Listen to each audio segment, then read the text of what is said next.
Bydd y carod yma yn cael ei recordio ar gyfer cofnodion ac yn cael ei ddarlledu ar-lein yn hwyrach ymlaen. Os nad ydych yn hapus gyda hyn, gadewch y cyfarfod nawr. Diolch. Eitem cyntaf ar y rhaglen ydy ethol cadeirydd i'r Bwyllgor ar gyfer y flwyddyn sy'n dod. Yn unol ar drefn arferol, da ni wedi cael nifer o enwebiadau, os ni ddweud.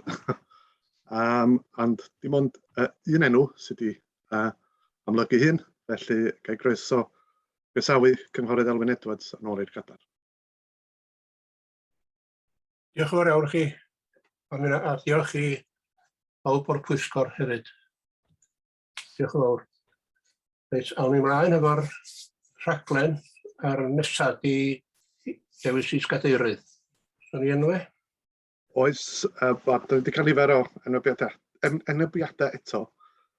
Ymddihyrwch am yr gair yna. Unwaith eto un enw sydd wedi dod amlygu hyn, felly cynghorydd Ifor Glyn Lloyd. Iawn, diolch yn fawr iawn. Llawn gyfeilliadau Ifor.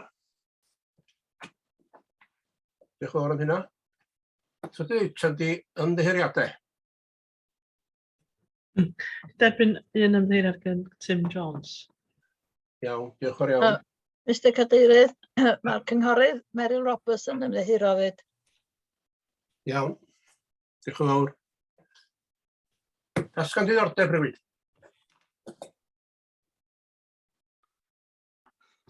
Os nad oes, awn ni ymlaen i'r cofnodion. Os rwy'n yn cynnig, mae hyn yn gywir. Meddai'n cynnig os rwy'n yn eilio bod yn gywir. Edgar yn eilio, beth yn codi ohonyn nhw?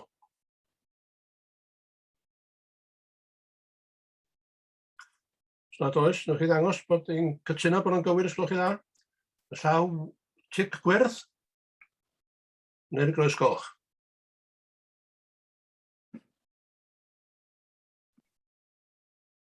Mae hwnna'n gytun dydy. Diolch yn fawr iawn i chi.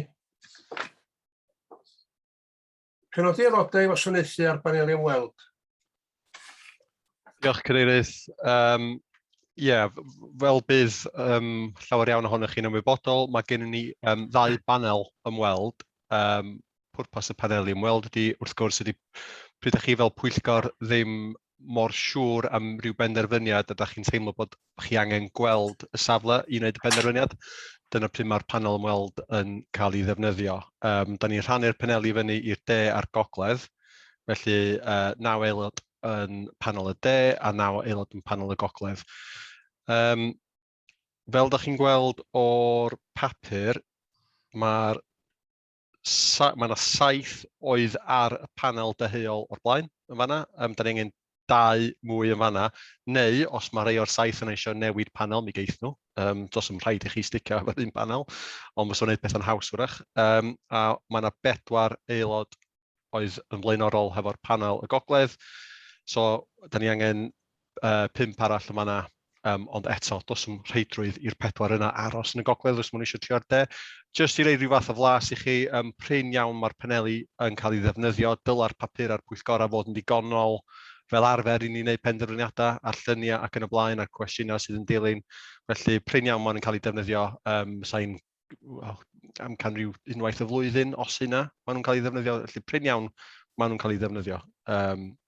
Felly, isio jyst ychwanegu enwa. Ac er gwybodaeth mae Tim Jones wedi cysylltu fi dweud diolch yn meindio pa un mae efo. Felly gewch chi reid o mewn un o'r de neu'r gogledd. Ond ar hyn o bryd mae'n y de. Iawn, na i adlau chi fel aelodau i drafod lle ydych chi eisiau mynd. Iawn, diolch yn fawr. Awn ni at yr ardal ogleddol i gychwyn. Mae'n eisiau 5 yn fan'na. 5 swydd wag. Mae yna law i fyny, Mr Cadeirydd. Oes, yn lle dweud. Llaw i hi, mae'n dweud. John Nuttall sydd wedi llaw i fyny. Reit, oce. Hi, I'm happy to join the Northern group. Iawn, diolch yn fawr. 4 arall. Mae yna aelodau newydd o'r ardal yma, os mae June yn un, dydi? Dwi'n gweld llaw June ac oedd llaw Naomi fyny hefyd. Dwi'n fodlon mynd i'r gogledd. Fodlon mynd i'r gogledd hefyd. Iawn, da ni'n cael Okay. bai rwan. So, Meryl. Swn i'n meddwl. Dwi'n mynd o'r gogledd. Iawn, Kim y fanna. Mae llaw o cynghorydd Dilwyn Roberts i fyny, Mr Cadeirydd. Dwi'n mynd gweld y Dilwyn. O, hola i o. Y saith werdd. Iawn, diolch yn fawr. Dilwyn? Da chi di miwtio, Dilwyn?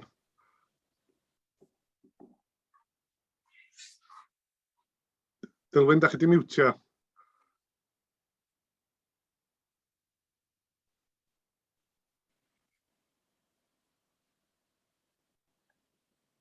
Ydych chi dal ar miwt?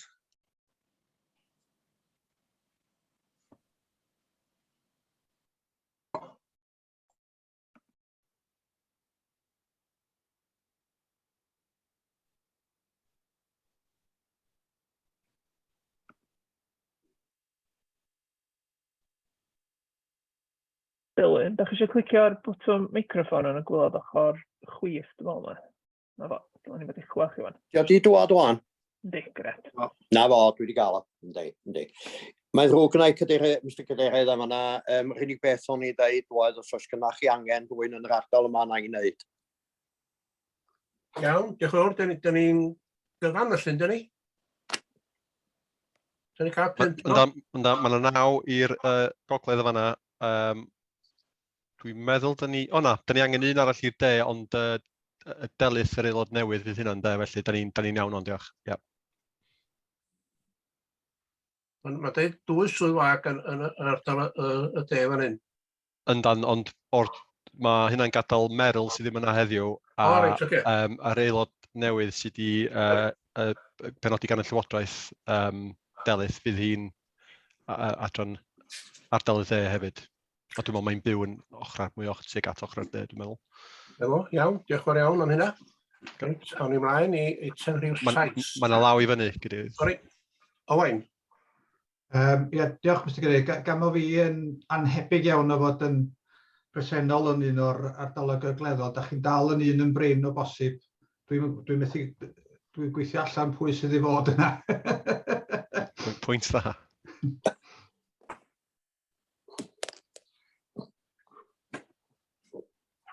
Beth ydych chi'n gwneud os ydych chi'n brin, Jonathan?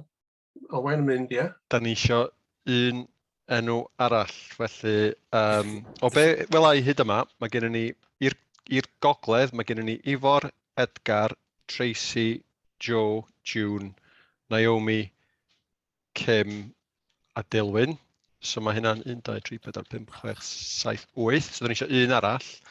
I'r de, mae gennym ni Elwyn, Anwen, Elfed, John, Brian, Sarah, Tim, Meryl a Delyth. Felly pwy da ni heb enwi? Sarah. Sarah, ia? A Louise. Sorry, mae Sarah yn ond dri. Louise. Ga i grymu bod chi'n rhoi Louise ar yr un de ac ella rhoi Tim ar yr un gogledd? Hynny yw, i ddigwydd ar ôl i fi adael llyfr o ffordd, ia. Pawb gytuno hynna? Iawn. Ydy'r rheswm a Tom yn ei dweud bod o fodlon mynd i'r rwlan ydi. Mae Louise yn byw yn y de hefyd. Yn iawn o'n? Edgar, blaw di hynny. Sori, hen law. Elwyn, ga i awgrymu os mae Louise yn byw yn y de, ydy o'n werth i ni swopio falle Tim hefo Louise, so gan ni Tim yn ardal y gogledd, a mae o'n hapus i fod yn un o'r ddau. Ar ei Owain sôn am hynna rwan do? O, sori, nes i fethu na. Dyna gytunwyd, sori. Mae'n ddrwg iawn gyda Owain. A mae'n ddrwg iawn gyda Cadeirydd. Ie, pa'n twrach. Ie. Y canu yma. Dyna'n iawn ffrind yna, diolch yn iawn am hynna. Ddim y fi oedd yn canu'n gam, gobeithio. Iawn, eitem rhyw 7, canllaw cynllunio atodol tirweddau llechi. Safle Trydanau y Byd. Mae Elen yn cymryd y papur yma, Cadeirydd, ond dydy hi ddim yn teimlo rhyw dda iawn heddiw. Dwi'n meddwl mae gen i wrach dechrau efo Covid bosib mai, felly Dwi'n barod i camu fewn os di'n... Mae'r Covid, mae'r gynnydd eto hyd yma, mae'n dydi. Yndi, ond fel trwpar go iawn, mae yma bore yma, felly gan i weld sut mae Helen yn mynd. Reit, oce. Am unrhyw, oedd ar hyd ag allan oedd e'n gorau wneud, ond ia, diolch yn fawr iawn a bore da. Dwi yma heddiw i gyflwyno dogfen canllaw cynllunio atodol safle treftadaeth y byd, tirwedd, llechi, Gogledd Orllewin Cymru, ar gyfer mabwysiadu yn ffurfiol ac iddo fod yn ystyriaeth cynllunio materol wrth penderfynu ar geisiadau cynllunio. Fel rydych chi'n ymwybodol, pwrpas y canllaw cynllunio yw rhoi cyngor penodol ar faterion cynllunio yn ymwneud â safle treftadaeth y byd, i berchnogion safleoedd tai, datblygwyr cynllunwyr yn ogystal â'r arolygaeth gynllunio. Nid ydyn sy'n ffurfio meysydd polisi newydd dim ond yn ymhelaethu ar bolisïau mabwysiedig o fewn y cynlluniau datblygu lleol perthnasol. Mae'r ddogfen wedi baratoi ar y cyd gan swyddogion Cyngor Gwynedd a swyddogion Awdurdod Parc Cenedlaethol Eryri. Mae wedi bod yn destun ymgynghoriad cyhoeddus ar y cyd gan Gwynedd a'r parc ac yn dilyn cyfarfod cabinet ddoe. Mae Cyngor Gwynedd wedi mabwysiadu'r ddogfen fel ystyriaeth materiol cynllunio fel y mae o blaen chi heddiw. Felly, jyst i roi chydig o wybodaeth i chi o ran y cam diwethaf sef yr ymgynghoriad cyhoeddus. Roedd y ddogfen yn destun ymgynghoriad am 8 wythnos rhwng y 15fed o Ragfyr 2021 a'r 9fed o Chwefror 2022. Wnaethon ni anfon manylion o'r ymgynghoriad allan drwy'r post a drwy e-bost i rhai o ddari best data cysylltiadau ni i hyrwyddo'r ymgynghoriad yn ogystal â cynnwys manylion ar ein gwefan. Roedd copïau papur o'r ddogfen ar gael yn siop Gwynedd yng Nghaernarfon, Pwllheli a Dolgella yn ogystal â llyfrgelloedd lleol yng Ngwynedd. Gan i fod yn ymgynghoriad ar y cyd, wnaethon ni ofyn i rhai oedd eisiau gwneud sylwadau i'w anfon i adran polisi Gwynedd i osgoi dryswch a gan fod y mwyafrif o'r dynodiad wedi leoli o mewn Gwynedd. Wnaethon ni dderbyn cyfadwm o 23 o sylwadau ac yn dilyn pwyso mesur wnaeth hyn arwain i 7 diwygiad i'r canllaw cynllunio atodol. Mae rhain wedi gynnwys mewn atodiad a yr adroddiad ymgynghori yn ogystal â mateb swyddogion Gwynedd a'r parc ar y cyd i'r holl sylwadau. Felly, hefyd ymlaen ymhellach, yr argymhelliad yw i'r aelodau nodi cynnwys yr adroddiad ymgynghori ac i fabwysiadu'r ddogfen canllaw cynllunio atodol fel ystyriaeth materiol cynllunio. Diolch. Iawn, diolch fawr, Elen. Ryw sylw gyda fi? Neu gynnig? John? John Pugh? Faint o hwn sydd yn y parc, ardaloedd sydd yn y parc sydd tu fewn hwn? Sorry, na just gael yr SPG fyny, sorry. Colli'n llais, sorry. Yr ardaloedd pennaf yw Maen Twrog, Abergynolwyn, mae Rhanadolben, mae'n lle arall da. Os gael o fewn, Elen... Ar dudalen 52 yndi? Mae yna fapiau fewn yr canllaw. Mae'r map, John, ar tudalen 32 o'r pecyn, neu tudalen 7 o'r SPG hun yn wrach dangos o yn eitha da. Y gwyrdd ydy'r parc yn amlwg a'r coch ydy'r prif ardaloedd. Dan y grisiau, darn o dan y grisiau fewn, bys. Sorry.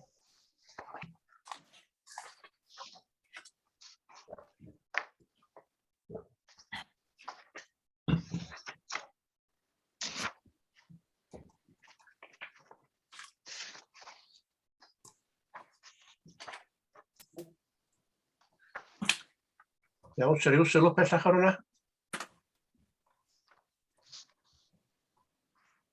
Nad oes. Brian?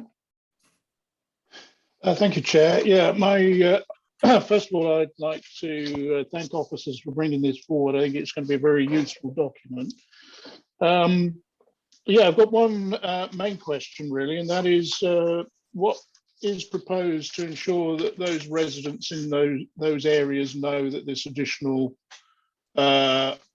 document exists, do we make any specific provision for publicising it when something like this comes forward? If not, bearing in mind it doesn't cover the whole park, it's only specific areas, I wonder whether it would be wise to put in place some specific mechanism for ensuring people know that it exists, to save time and energy in putting in applications that don't fit. So fel arfer, byswn ni roed o ar wefan yr awdurdod, ond byswn ni hefyd yn gallu gyrru fatha ryw e-mail shot allan neu llythyru bobl bod yr ddogfen wedi I fabwysiadu. Neu hefyd ella defnyddio cyfryngau cymdeithasol os na dyna ydych chi'n teimlo sydd angen, ond dyna be fysa'r broses. I certainly think that community councils, for example, should be informed in the relevant areas. Oh, so are you asking for just specific communities to be informed? Yes, I mean, it obviously affects those mostly who have properties in that particular locality. It'd be very easy for that to be on the website, but you may think what's on the website and go ahead because that's what you did last time, whereas this is now an additional, got additional requirements in it. And therefore, an email shot to the community councils at the very least, they could publicise it more widely if they wish. But at least the communities will know that that change has been made. That was really the point. Yeah, within the email shot, we could include a message saying that this SPV primarily affects so X, Y, and Z areas, but also like to be mindful that it would affect like the surrounding areas as well. So yeah, we could do that if you feel it's necessary, of course. That would be my suggestion. Yn ogystal â hynna, dwi'n meddwl sa'n doeth iddyn ni anfon o i'r asiantwyr cynllunio arferol fan ni'n defnyddio hefyd, ac rhai'r datblygwyr wrach. Iawn, diolch yn fawr iawn, Brian. Edgar?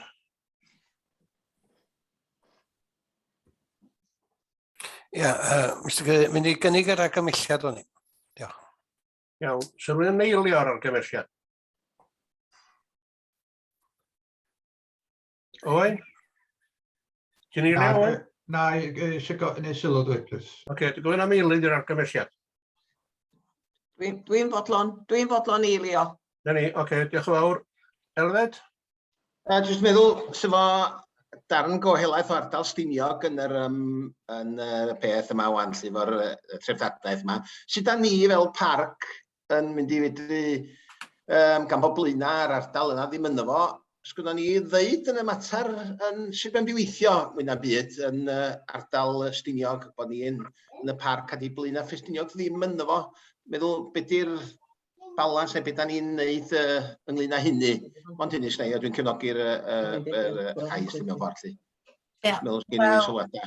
Os oes yna unrhyw datblygiad yn dod ymlaen, neu pan mae datblygiad dod ymlaen yn blaen y ffestiniog, yr awdurdod cynllunio lleol fysa Gwynedd a Môn, felly nhw yn penderfynu ar ceisiadau yn dilyn cefnogaeth gan yr canllaw cynllunio atodol yma. Fysa ni hefyd yn cael y... Sori, ydych chi'n clywed fi? Do. Ddim yn rhywun sy'n ar draws o'r rwla.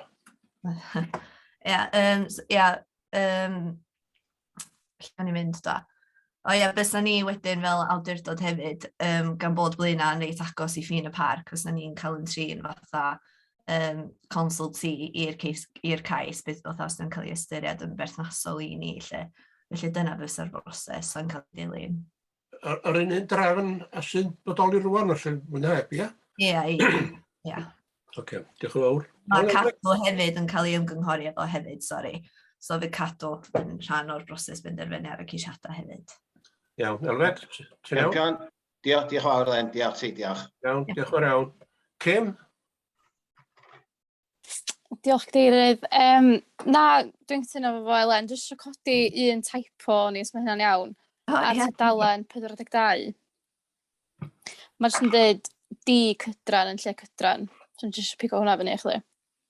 O, gres, diolch.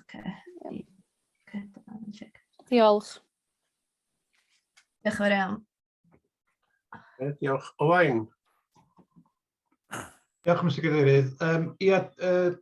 Ia'n gyffredinol, yn amlwg da ni wedi trafod hwn nifer o weithiau, mae yna mae newidiadau wedi digwydd yn sgil y broses ymgynghoriad, dwi'n croesawu hynny.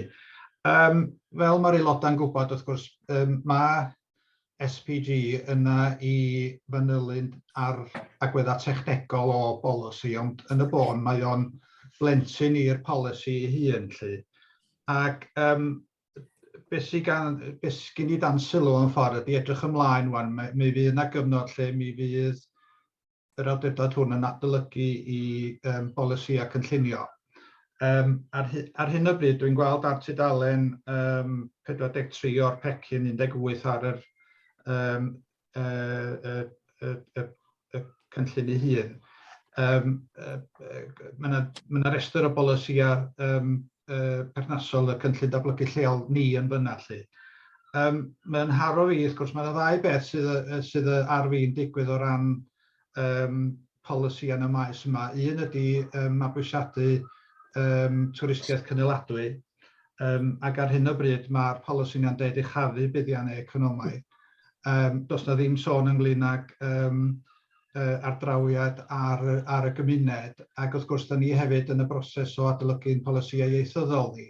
Felly, ella fysa fo'n ddrwg o beth i gliro i'r aelodau beth ydy'r cama neu pa bryd fydd hwn yn cael ei adolygu yn rhinwedd unrhyw symud mewn polisi.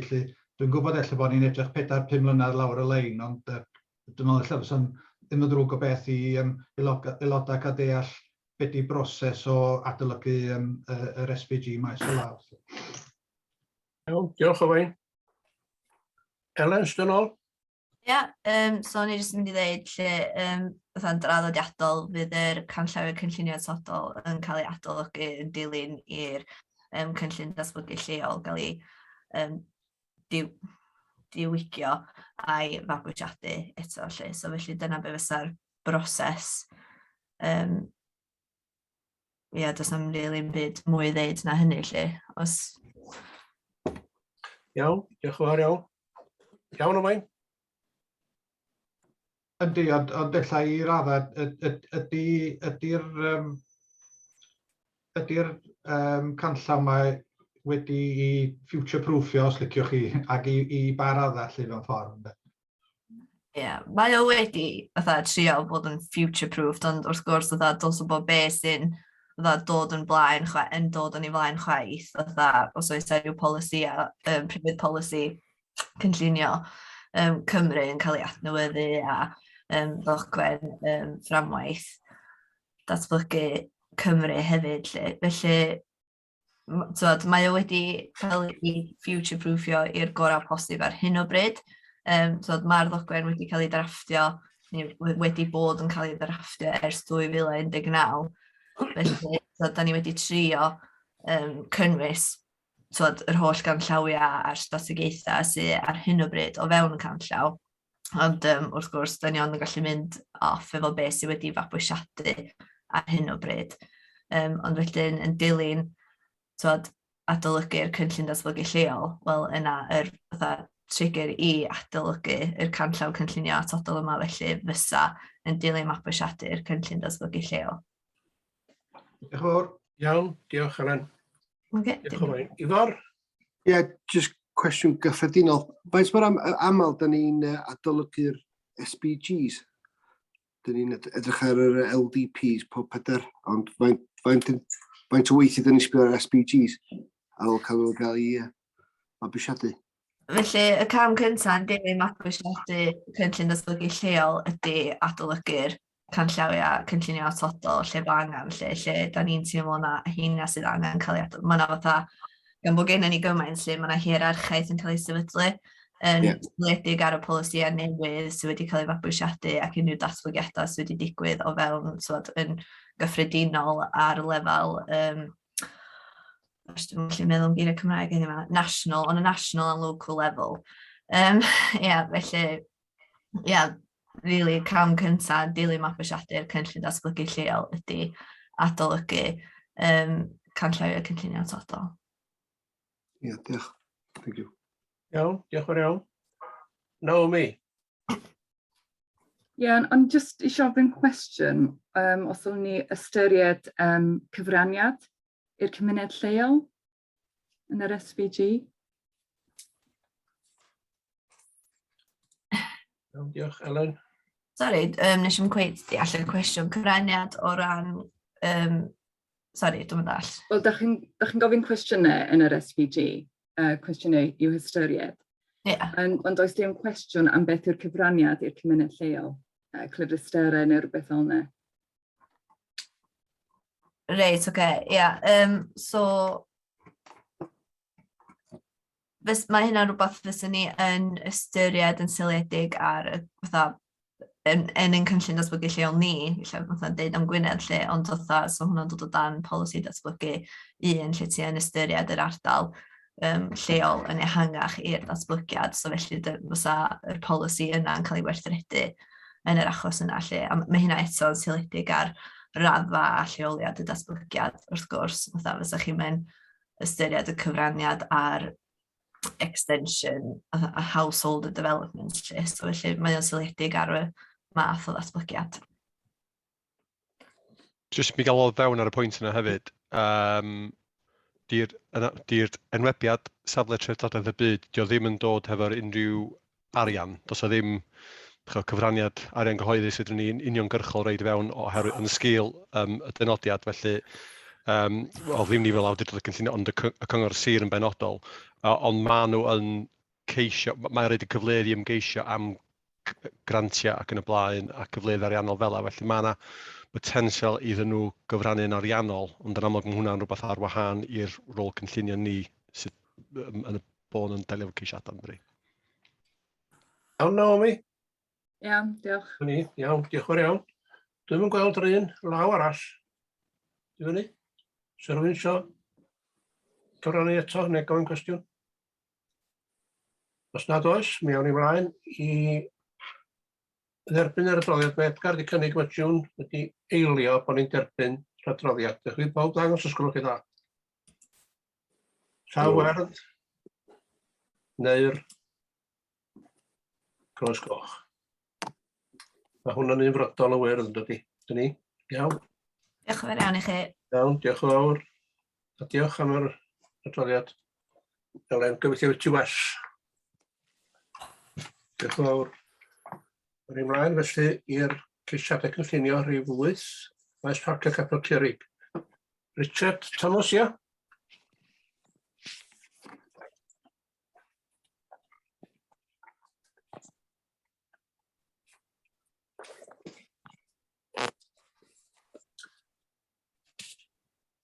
Di Richard efo ni?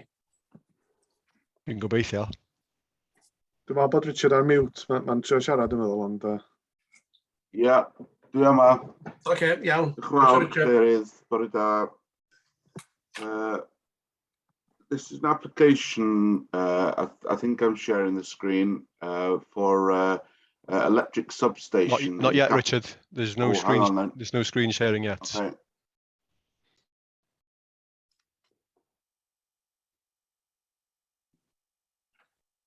Iawn? Yep. Application for electric substation in Capel Curig.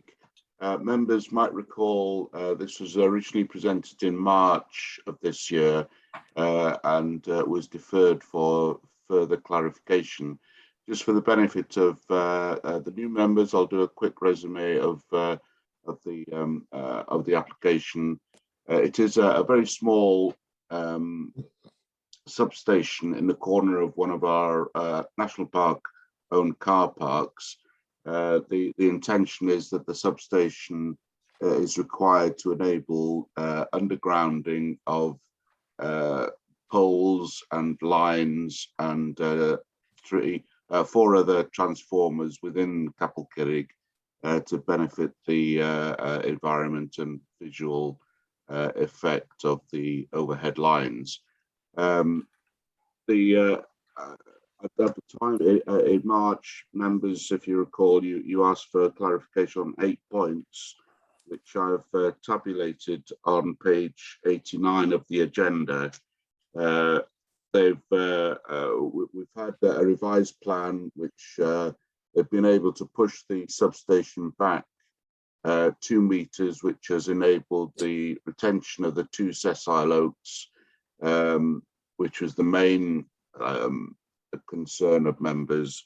There's also some biodiversity landscaping that was required, explanation of vents on the back, which they've indicated will not create any greater noise than ambient. There is a simplified undergrounding plan, which I have included on the PowerPoint. It's not very clear, but I did ask for it to be circulated to all members earlier this week, which I hope you've all had. I'll just, for the benefit of new members, this is the National car park in Capel Curig, and the siting of the substation is proposed in this corner here. Moving it back does enable more car parking spaces to be retained. It won't affect these parking spaces here, but does mean the retention of these sessile oaks. All of the matters were agreed, and the information is there for clarification. The one that they could not agree to, if you remember, mentioned it was could the building be clad in timber as opposed to the stone. They didn't agree to that, as it was going to, they felt it could be a fire risk, which I think I understand as a substation that the fire risk is probably not a good idea. So it is retained as a stone building. All of the matters are as previously.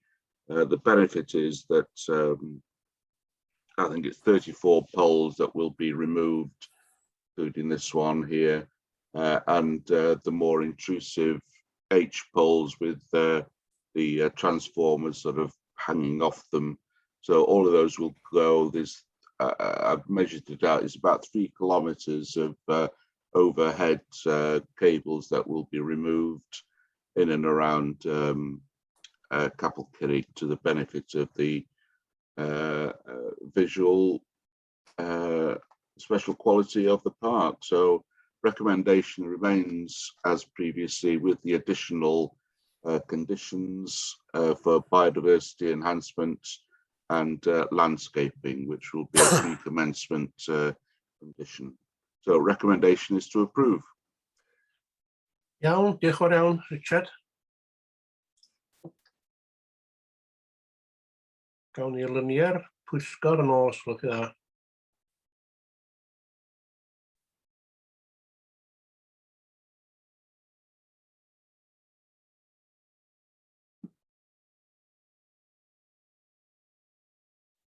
It's in this corner here. It's just, these are the 2 sessile oaks which were now to be retained. So it's just behind these 2 trees here. This corner, this area here.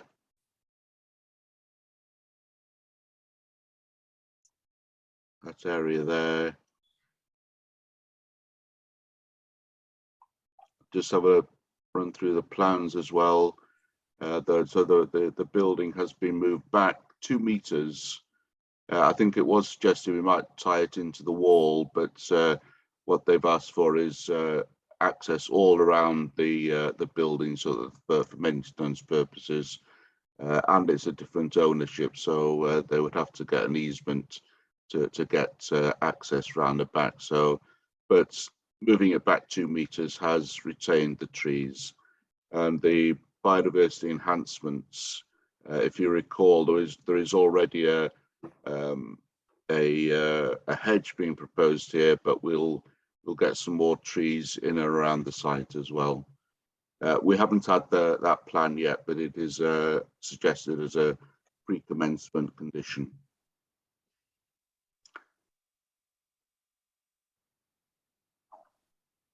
Iawn, Richard.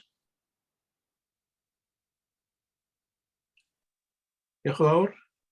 So, Gawn ni Un y pwyllgor yn ôl, os gwelwch chi dda?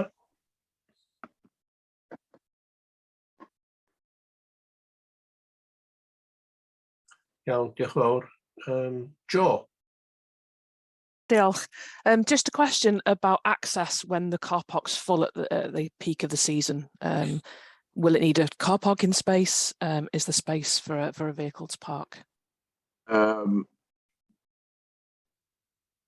That hasn't been discussed with them, but the access to the building doesn't impinge on any of the car parking spaces. So they will be able to gain access to the building without having to use up one of the car parking spaces. I did discuss with them how often they have to visit. It's very rarely that they have to visit these buildings once they're up and running. Thank you. So we don't see it as a huge problem. Iawn, diolch Joe. Owain? Diolch, Mr Cadeirydd. Ie, barod iawn i gynnig yr argymhelliad. Ga i just wneud sylw wrth basio. O be dwi'n gofio o'r pwyllgor gynllunio, mae hwnna'n enghraifft da lle mae'r awdurdod ei hun yr aelodau yn ychwanegu gwerth at y broses gynllunio yma.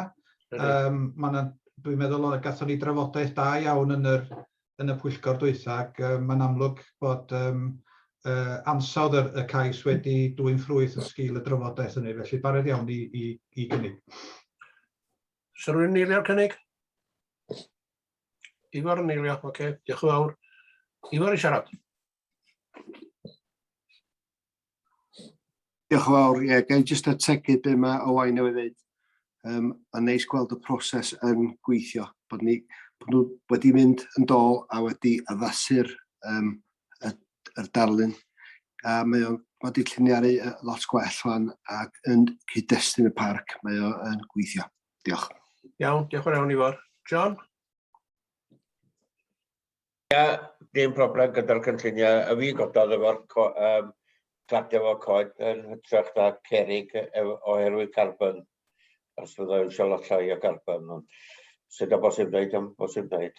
Iawn, dim problem. Iawn, diolch yn fawr. Sa rwy'n arall eisiau deud o beth, dwi'n gweld llaw i fyny. Reit, o'n gynigydd ag eilydd bod ni'n caniatáu. Ydych chi'n dangos os gwelwch chi dda? Llaw werdd os ydych chi'n cytuno? Croes coch ydych chi ddim. Mae hwnna wedi caniatáu yn unfrydol, dydy.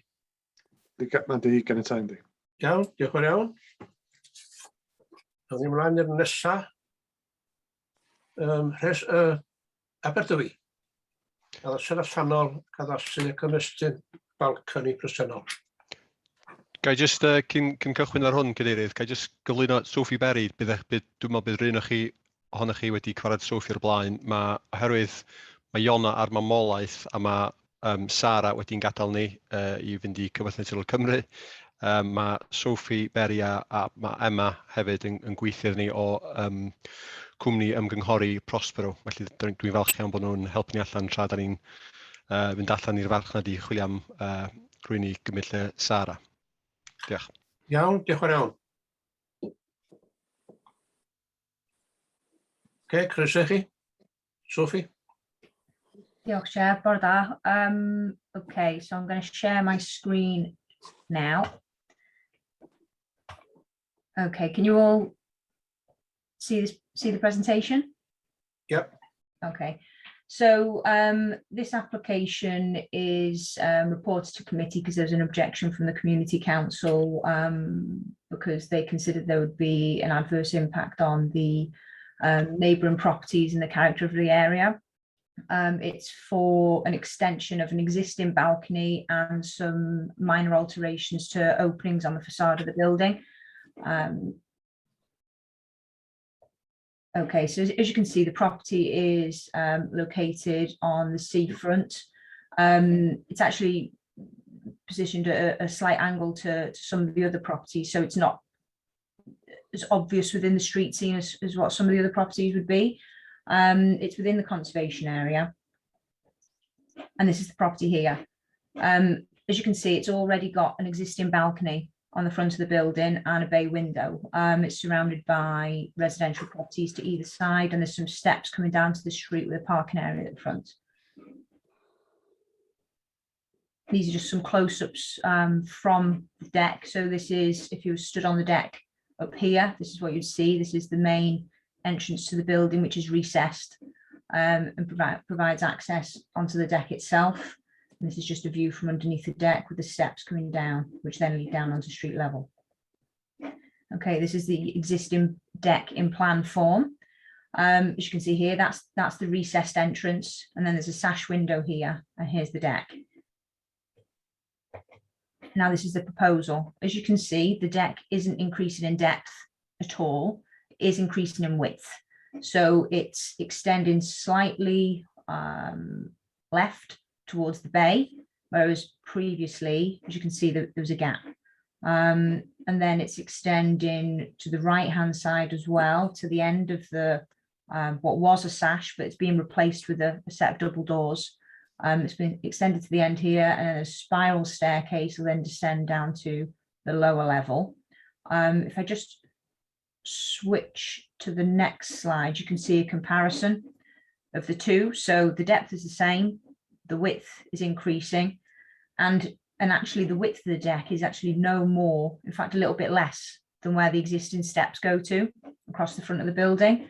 Another difference is this recess is being extended out, so the facade will be flat rather than a recessed entrance. And then this sash window is being replaced with the door. You can see it better in plan form.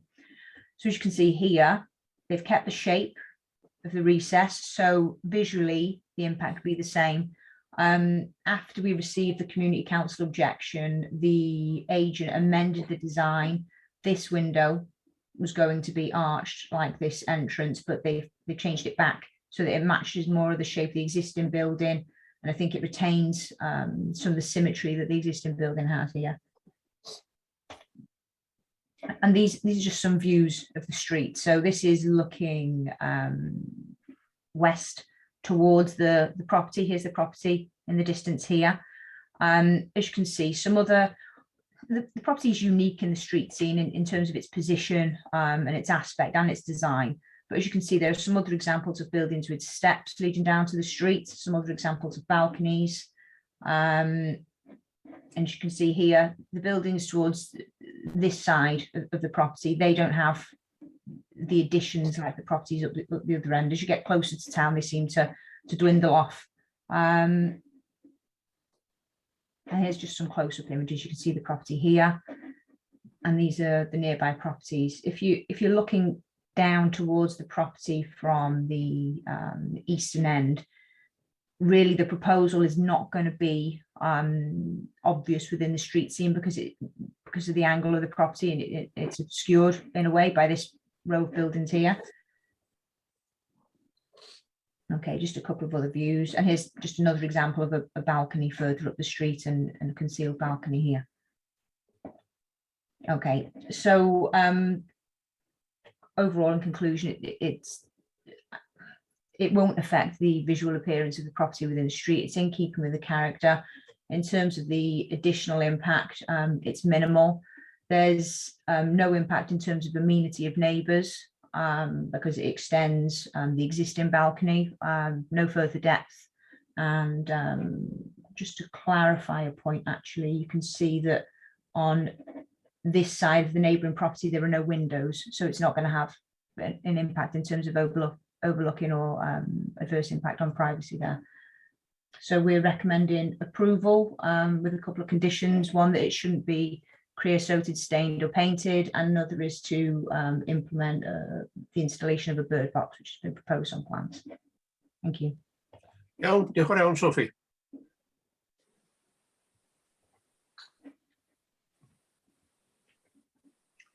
Iawn, sy'n rhyw sylw gyda rywun?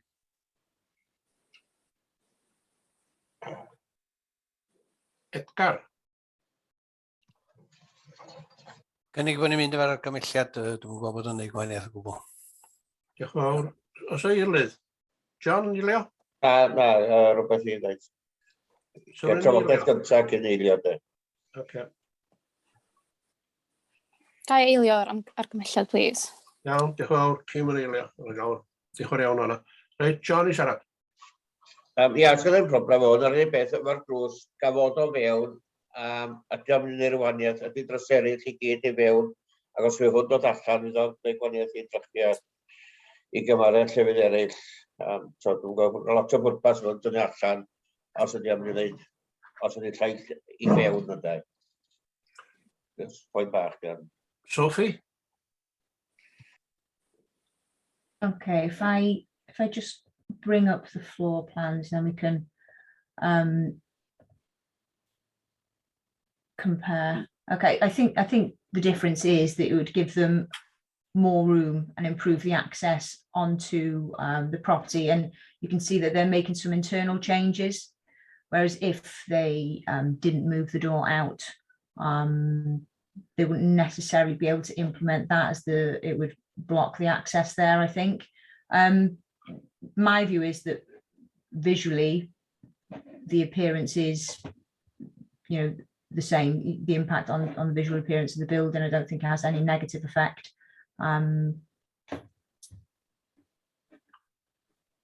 Okay, diolch yn iawn, Sophie. John, ti'n beth atodol? Na, Owain? Diolch, Mr Cadeirydd. Jyst eisiau gair eglurhad bod yn glir efo'r amod manglun ar nyth adar. Dwi'n cymryd na rhywbeth nath yr ymgeisydd I gynnig ydy hwn, ond mae o'n agwella'n unol ag cyngor Llywodraeth Cymru o ran ehangu buddiannau bioamrywiaeth, ond jyst gair o eglurhad y cefndir hwnna oherwydd mae'n anarferol I ni dderbyn yn wirfoddol rhywbeth sydd yn cynnig ehangu buddiannau bioamrywiaeth ar yr raddfa yma o beth. Dwi'n ni'n bell fysa'r swyddogion yn licio wneud sylw ar hynny. Iawn, Sophie, yeah? Yeah, so planning policy Wales, and we've got a strategic policy as well that supports the enhancement of biodiversity in all proposals. So we're encouraging that, and ecology officers are encouraging that in the majority of developments. This is a relatively minor scheme, but still they've proposed the installation of a bird box on the opposite, I think it's in the grounds of the building actually. It should be available to view in the plans in the supporting document, but I haven't put it on the presentation here. They have proposed the installation of a bird box in any instance. We didn't request that, so just as good practice and supporting what the Planning Policy Wales says, we've added a condition to say that it should be installed within 3 months with the proposal. Diolch yn fawr. Brian? Thank you very much. Yes, I wanted to come back to the point that John Pugh raised about the doorway. That was the one thing that struck out to me. When you look at the pictures, the terrace that is running to the, what would it be, the east of the building, also has got similar door frontages with the door set back. And my personal view would be is that moving the door to be flush with the front of the house would detract from that. It is a minor point, but it is a conservation area. My view would be it would be wrong to lose the recess on the front door. Iawn, diolch yn fawr. Sophie, ti'n dod nôl ar hwnna? Would it be useful if I shared the images again so you could see the other buildings on? I think that would be helpful. Okay, bear me a second.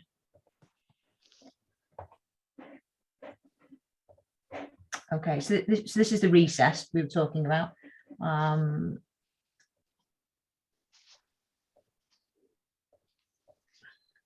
Okay, so I think these are the properties you were talking about. So they are slightly recessed. My view would be the building itself is unique in terms of the front. The other buildings, these are recessed doors, but they're of a different design. Yes, members' views here.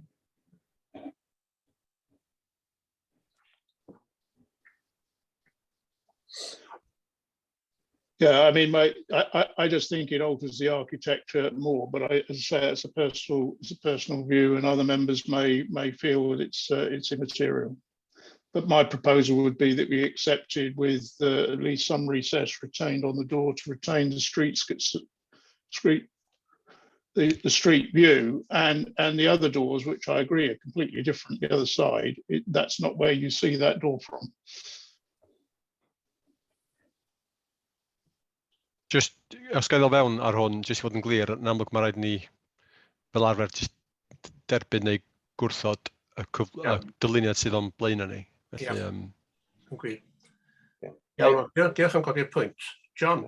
Ia, na i gynnig, na i eilio fe mae Brain yn dweud, fod ni wrthod o rwan, o fod ni i ddynod o nôl a newid yr recess. Yr un bryder sy'n ein Aberdyfi, os ni yn mynd i wneud o, fydd y cwbl lot yn gwneud o. A faint mae'n mynd i newid ar y pentia wedyn, unwaith o'n i wedi cychwyn. Iawn, diolch yn fawr am hynna. Gawn ni'r pwyllgor yn ôl, swch chi dda.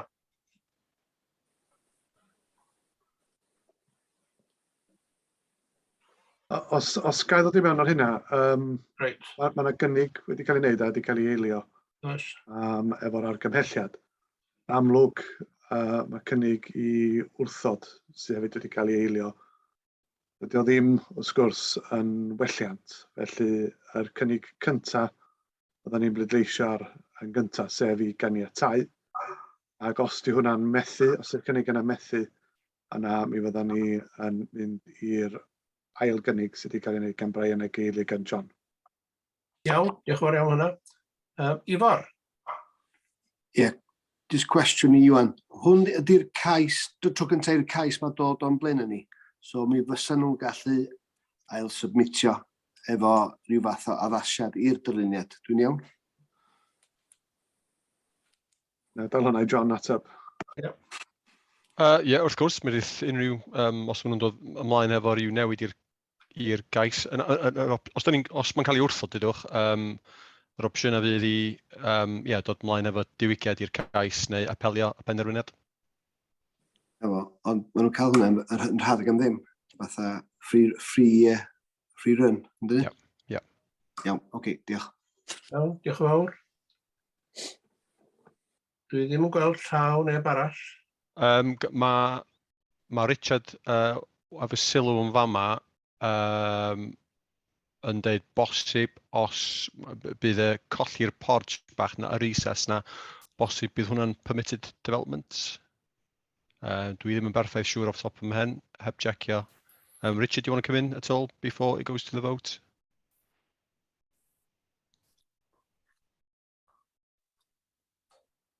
I have a feeling it would be permitted development just in filling the porch area. It doesn't come in front of the front elevation of the dwelling, so they would be able to do that without having to apply for planning permission.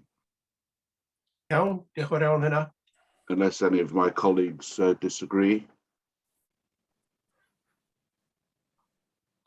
Sorry, can I come in here? Yeah, I just thinking on that. I think John, that Richard is correct in what he's saying. Just thinking in terms of the permitted development rights that they have there isn't any restrictions, irrespective of the fact that it is in a conservation area.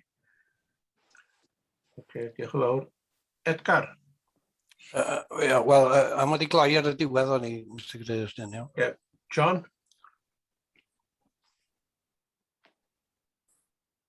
Terfydd, John. Fod o yn ardal gadwraeth, a dyn nhw dal yn gwneud hynna fel permissive development. Richard?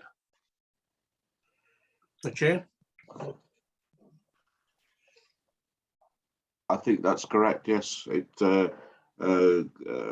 Conservation area designation would not prevent that from occurring. Iawn, diolch yn fawr. And we don't have an article for covering those points. Iawn. Helen? Ni jyst yn mynd i ategu be Richard yn dweud wan, sna bod na dynodiad erthygl 4 yn tynnu'r permitted development rights yna oddi ar yr ardal cadwraeth penodol yna. Mae gen nhw berffaith hawl. Iawn, diolch yn fawr iawn. Reit, dwi'n gweld llaw neb arall. Sio siarad. Awn ni am y bleidlais felly. Mae Edgar wedi... Sori, iawn, iawn, mae Edgar eisiau cloi. Ydio? Sori, yn dod, dwi wedi colli hyn i fach nawr. Reit. Dwi'n parchu be mae Brian yn dweud. Mater o farn ydi o, ac o'n i'n gweld fysa fo mewn rhes os o'n i'n cyd-fynd, ond drwy bod yn unigryw ar y ffordd mae'r adeilad, dwi'n gweld yn byd yn o'i le yna fo de. Diolch yn fawr. Os gai jyst o fewn sydyn iawn cadeirydd, felly o'r cyngor mae'r swyddogion wedi gynnig y fanna, dwi ddim yn berffaith siŵr mae'r swyddogion yn eitha clir y fanna o ran cyngor, bydd nhw'n gallu gwneud o beth bynnag. Ie, hollol. Ie, oce. Iawn, diolch yn fawr. Felly, awn ni i bleidlais. Pawb sydd o blaid caniatáu. Saith werdd, pawb sy'n erbyn y groes coch.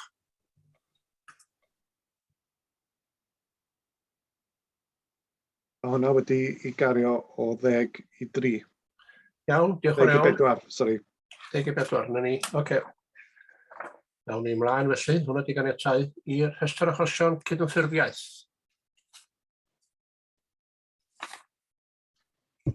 Thank you, Chairman. If I could just advise members, the compliance list is not as up to date as we'd anticipated, primarily because of two factors. In the fact that sort of between committees, particularly when it's sort of 1 month after another, and the deadlines in relation to that, it provides limited opportunity to provide significant updates, which I think members do expect each time they receive this report. And secondly, the fact that obviously resources are stretched. Obviously, I'm acting planning manager, and I'm also trying to do quite a lot of element of my old role as a compliance officer as well, and also providing additional resource and guidance to David, who is relatively new to the post. So we're hoping to obviously improve this as it goes on, but I just wanted members to be mindful, because I'm very conscious that I stated that I would provide updates in regard to Hengor, 3 Glendower and Nanai. I do have a bit of updates in relation to those, but they're not significant as members may have been expecting. So I just wanted to raise that before we went through the list. Iawn, diolch yn fawr, Chair. Nawn ni gychwyn ar dudalen 110. Dwi'n eisiau chodi rhywbeth 112, 113, 14, 15,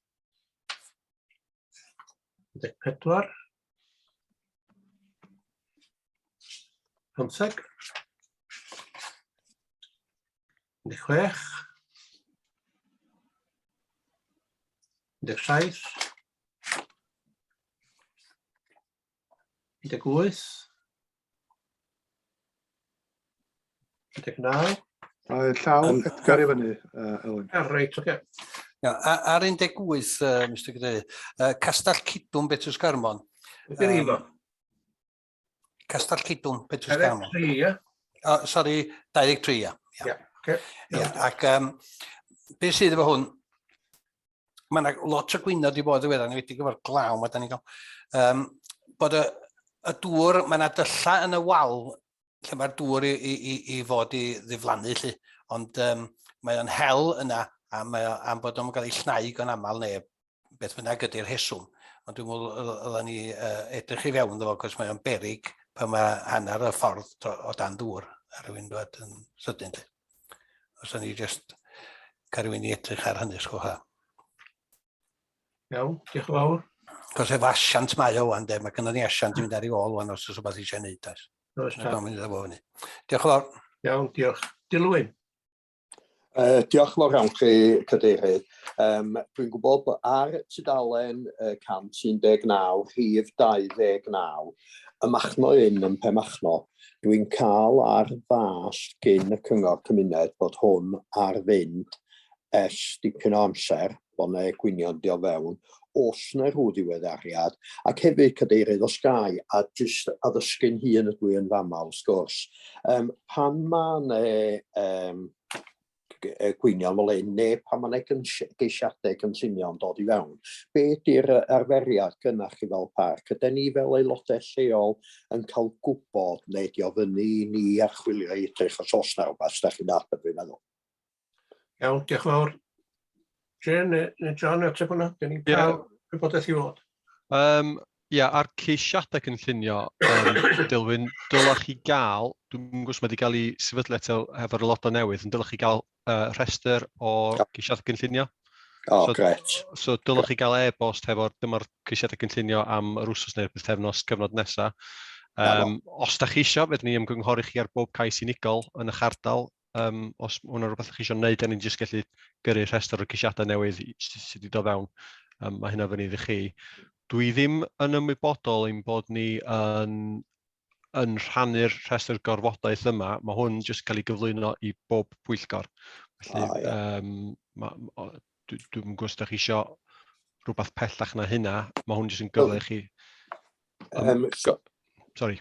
Sori, ddod i fewn stori ar draws. Os na rhywbeth ymhellach ynglyn â'r machno, achos dwi'n gwybod bod o'n gryder lleol, gallai pan o'n i'n mynd o amgylch cyn retholiad i'r cyngor sir, oedd hwn yn cael ei godi yn rheolaidd. Fel rwy'n sydd yn gwybod Pemachno reit dda, dwi'n ymwybodol iawn o'r teimladau yn lleol yn fan'na ar y safle yma. Dafydd ydy'r swyddog cydymffurfiaeth. Dafydd, dwi'n siŵr os mae gen ti ddiweddariad ar y sefyllfa yn y Machno. Byddwn ni wedi bod yn wneud ymweliad safle ac dyn ni yn y broses o ysgrifennu at y perchnogion i gweld pa camau gallen nhw wneud i gwella cyfleon, gwella stad y safle.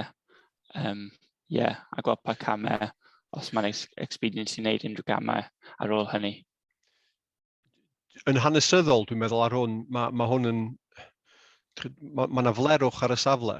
Mae'r perchenog yn parcio Land Rovers a gwahanol geir sydd yn cael ei adael yna, dwi'n meddwl, ac yn dirywio yn y maes parcio'r hen tafarn. Yn hanesyddol, dwi ddim yn meddwl bod hwnna'n mynd yn fater cynllunio, lle mae yna, da ni'n gallu defnyddio adran 215 efo gorfodaeth cynllunio lle mae yna flerwch ar y safle, ond dwi ddim yn meddwl yn hanesyddol bod hwn wedi mynd i'r pwynt yna lle da ni yn gallu cymryd unrhyw gamau i ofyn iddyn nhw wella'r sefyllfa. Dim ond dialog da ni wedi cadw, ond fel dwi'n dweud, mae Dafydd yn edrych ar y sefyllfa diweddaraf yna, ond dyna pam dio ddim wedi cael ei ddatrys gan yr awdurdod cynllunio yn hanesyddol oherwydd jyst ffaith bod safle yn fler yn ei hun ddim yn rheswm i ni gymryd unrhyw weithred. Ond nawn ni edrych arno eto, dwi'n gwybod mae o'n bryder mawr i'r gymuned.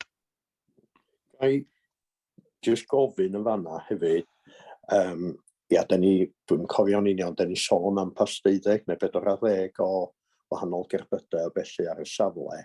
Faint gwaith fos rhaid o fynd cyn fos yna ddim byd yn cael ei wneud. A dwi'n gofyn y cwestiwn yma, os bod o'n gwestiwn gallu ofyn i mi yn y cyngor cymuned. Eto, dwi'n meddwl, mae rhai mateb y cwestiwn, Dafydd, dwi'n gwybod os mae gen ti gasgliad eto, neu ydy o'n rhywbeth, ti wedi bod i'r safle yn y mis dwyth yma, neu y fis dwyth yma, a ti mewn deilog neu'n llythyru hefo'r perchenog yn dweud? Ydw, so as wnaethon ni ymchwil dechrau mis blwyddyn diwetha, dyn ni wrthi'n cymharu be welon ni pryd hynny pam wnaethon ni ddim cymeryd unrhyw further action fel chi'n dweud, a dyn ni wrthi'n cymharu be welon ni yn y mis diwetha fi weld os ydy yn expedient cymeryd fwy o action, ond o be dwi wedi gweld ar y safle, dyw'r sefyllfa heb gweithygu, ond dyw e heb gwella hefyd. Yeah. Sorry, can I come in relation to this case, because I'm conscious that we've had, this is one that keeps raising, has been raised over the last few years, and it's one that when we've had input in the past and we've contacted the owner relevant, that we've seen a sort of improvement is made and we make progress to the point whereby there's no reason to sort of initiate any formal action as such. It's not considered to be expedient, and then over time it starts to fall back in terms of being, and I appreciate that. So I think now obviously we've had the concerns again, it seems to be falling back into a sort of untidy state. The query we've got with this one is the fact that it is actually a car park, and it just seems to be cars that have been parked there, stored. So that's something we've got to take into consideration. But I'm conscious that the recent photos I've seen, there seems to be more sort of scrap vehicles and sort of that. So we are certainly looking in respect to that. And I think in addition, I'm aware that there's actually a building that looks like that has been built to the rear. We're not quite sure whether that is actually part of that car park or whether it's been sold off. So that's something we need to investigate, because it might be somebody that owns it entirely different. So certainly we are ongoing with it. But I just say with our resources, we are limited, and it'll take us time to progress it forward, but we are doing so. And we'll look at that and look at the history that has taken place previously. And we've got quite a significant photographic record of this, so we can certainly be able to see that in relation to the current situation now. Iawn, diolch Jen. Diolch Dilwyn. Diolch i chi. Ifor?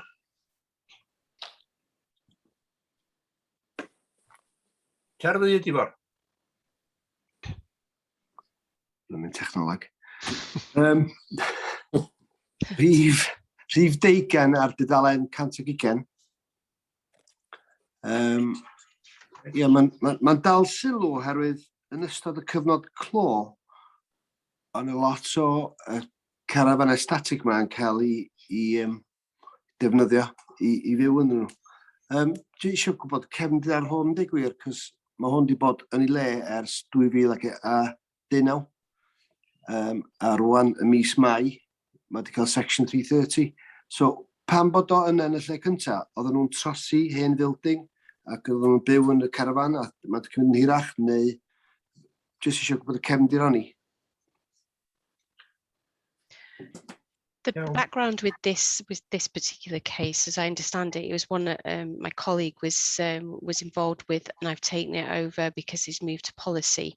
My understanding is that the static caravan was just placed in a field, and it was used basically as holiday accommodation. I think originally it was as part and parcel in terms of additional families staying there, but obviously it's not within the curtilage of actually the domestic curtilage itself. It's actually in the agricultural field, so technically speaking it needs permission. Also, I believe that it started being used as sort of holiday accommodation in terms of separate holiday letting as well. I understand it's been reverted as actual accommodation that additional family members use, and we have been liaising with them to see whether there's any opportunity whereby they could actually relocate the caravan to within the domestic curtilage, whereby if it's ancillary and being used ancillary to the main property, that they wouldn't need permission for it. So there's been a lot of liaising with that, and that because obviously they've not actually progressed to actually sort of move it to within the curtilage, that obviously we're now looking at taking formal action to ensure it's removed. So are we likely to see that coming into us as a full application, Jane? I wouldn't. It's something that we wouldn't encourage the submission of a formal application in that respect, because it is contrary to policy in terms of Development Policy 22. So it's something that would be contrary. So therefore, that would be something that we'd be looking at taking formal action. As I say, we provided them an opportunity to move the caravan to the domestic curtilage. Yeah, just. Ofn yr cynsel, mae pethau fel yma'n gallu gosod Dyna'r bryder. Diolch. Ie, oce, diolch o'r iawn. Reit, dyn ni ar dudalen 120. 121. Can I provide an update in regard to Hengot in relation to this one?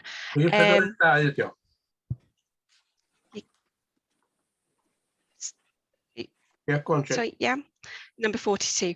Sorry, it's just that you know that I've contacted NRW to find out what the latest was with the proceedings that they were undertaking, and unfortunately, yet again, the actual trial has been postponed, and now they've been set a date for February the 27th, 2023, which obviously is next year, which seems to be a massive delay with this particular trial. And obviously in relation to, I am liaising with legal in relation to the planning contravention notice and replies that I've received in respect to that, in relation to the fact the actual owner has passed away at the end of last year. Okay, diolch yn fawr. Os y fawr o beth o'n i'n neud, os yw'n neges? At the moment, there's nothing more that I can do at the minute until I sort of can see whether there's anything in terms of progressing it forward in terms of the ownership situation, which is obviously a question mark at the moment. Iawn, diolch yn iawn, Jane. Diolch am yr adroddiad yna. Beth arall ar 121? 122. 23.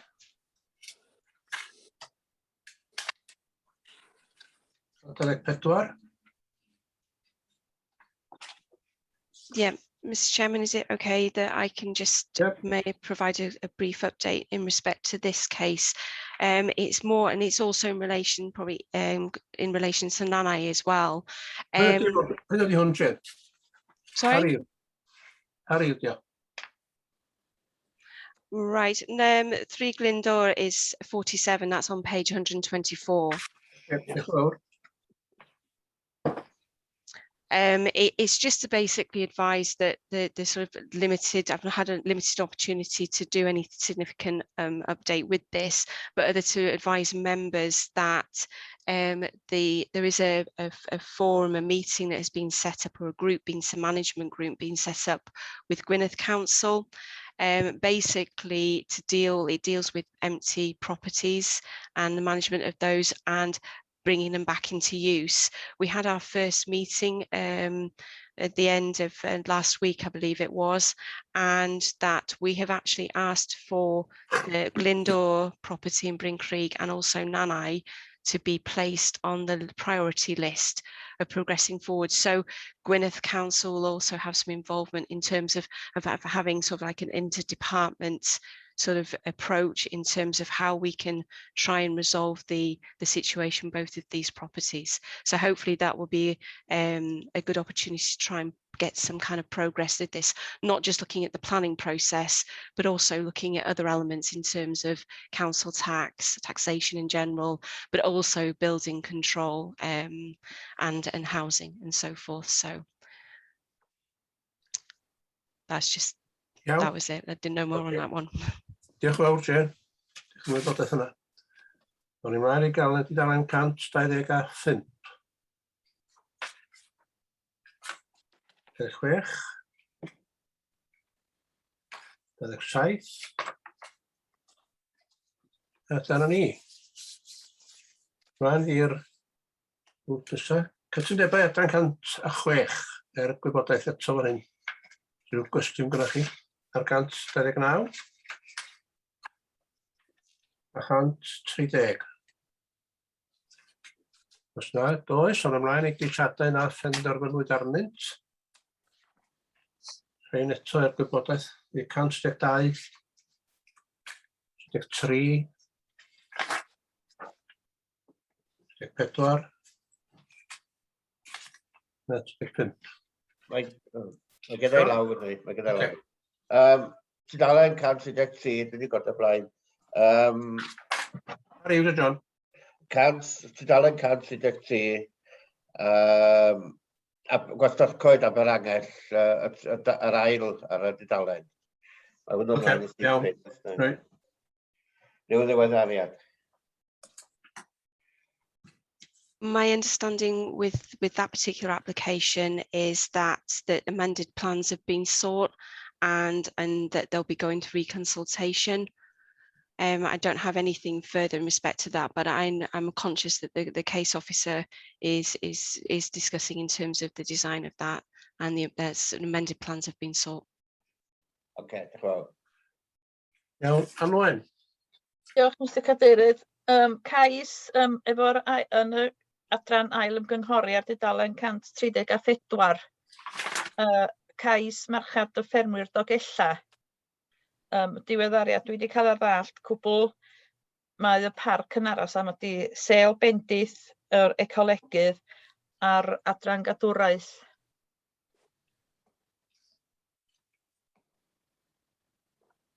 Cais ydi dymchwel rhan o adeiladau'r marchad, ynddo? Ie.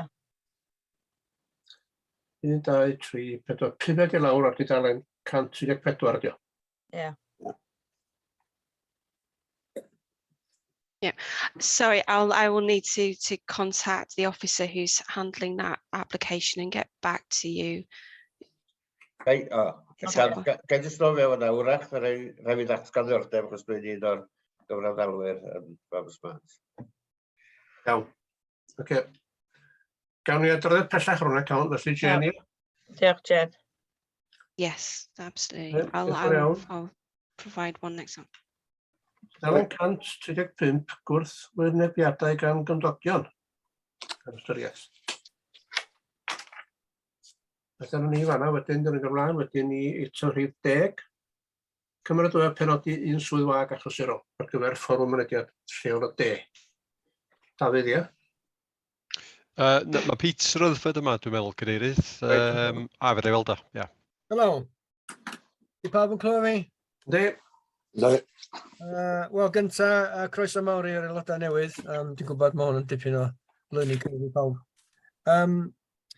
Be sydd wedi digwydd mae gennym ni 2 fforymau mynediad yn y parc o dan y Crow Act. Mae yna 2 pwyllgor mewn ffordd, un yn y gogledd. Mae hanner y pwyllgor yn y tirwyddianwyr, a mae lleill yn o'r wrth y sector hamdden mewn ffordd, a un aelod o sector anabledd.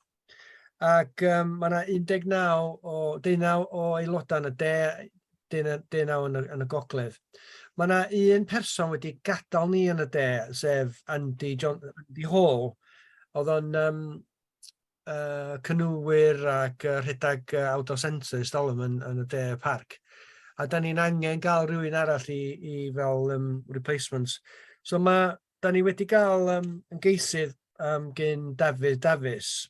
Mae Dafydd reit well-known mewn ffordd o ochr y byd beicio mynydd ac yn y blaen, a mae wedi bod yn bildio tracks i'r Cyfraith Naturiol Cymru, mae gen o profiad dros America a Europe yn y maes. A mae o'n amgeisydd ideal i beth da ni angen mewn ffordd i replaceio Andy de. So hwn ydy'r gefndir, mae bob dim ar y papur.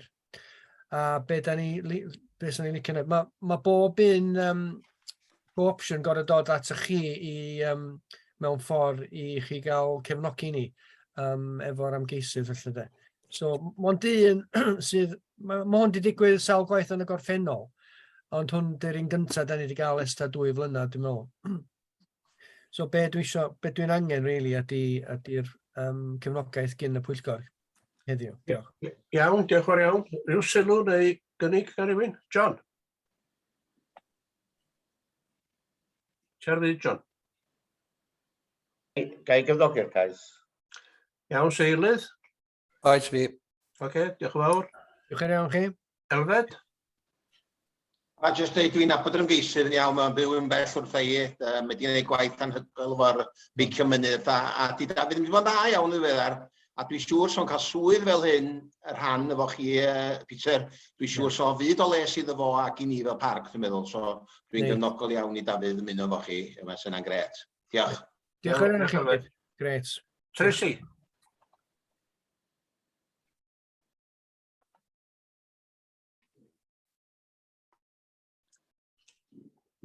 Tracy eisiau siarad?